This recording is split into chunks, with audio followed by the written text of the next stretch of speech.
Political news, sports news, crime news કે તમારા રાજ્યના સમાચાર, હવે દરેક ખબર પર રહેશે અમારી નજર. ગુજરાતનો સર્વશ્રેષ્ઠ ન્યૂઝ ચેનલ.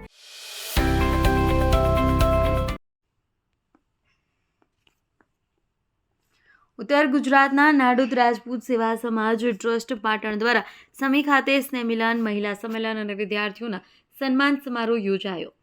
સમાજની પ્રગતિ માટે શિક્ષણ, એકતા અને મહિલા સશક્તિકરણ અત્યંત મહત્વપૂર્ણ છે. મંત્રી સ્વરૂપજી ઠાકોરે જણાવ્યું.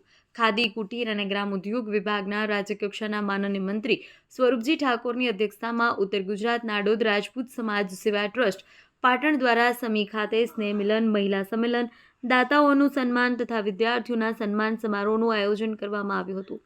સ્વરૂપજી ઠાકોરે પોતાના પ્રસંગોચિત સંબોધનમાં જણાવ્યું હતું કે સમાજની પ્રગતિ માટે શિક્ષણ, એકતા અને મહિલા સશક્તિકરણ અત્યંત મહત્વપૂર્ણ છે.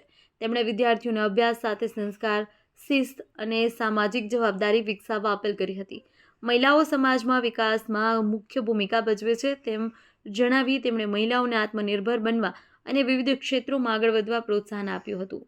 કાર્યક્રમ દરમિયાન સમાજના દાતાઓ અને પ્રતિભાશાળી વિદ્યાર્થીઓનું સન્માન કરવામાં આવ્યું હતું તેમજ વિવિધ ક્ષેત્રે સફળતા મેળવનાર મહિલાઓને સન્માનિત કરવામાં આવી હતી.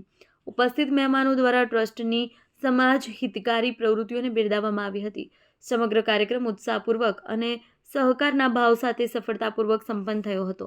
આ પ્રસંગે જિલ્લા પંચાયત પ્રમુખ હેતલબેન ઠાકોર, માનનીય ધારાસભ્ય લવિંગજી ઠાકોર, નંબુબેન ચાવડા, ભગવતીબેન ચાવડા, મુખ્ય વક્તા ડૉક્ટર યજ્ઞાબેન જોશી, સંસ્થાના પ્રમુખ માનસી પરમાર સહિત નાડોદા રાજપૂત સમાજ સેવા ટ્રસ્ટના હોદ્દેદારો, સમાજના આગેવાનો તેમજ મોટી સંખ્યામાં સમાજ બાંધવો ઉપસ્થિત રહ્યા હતા.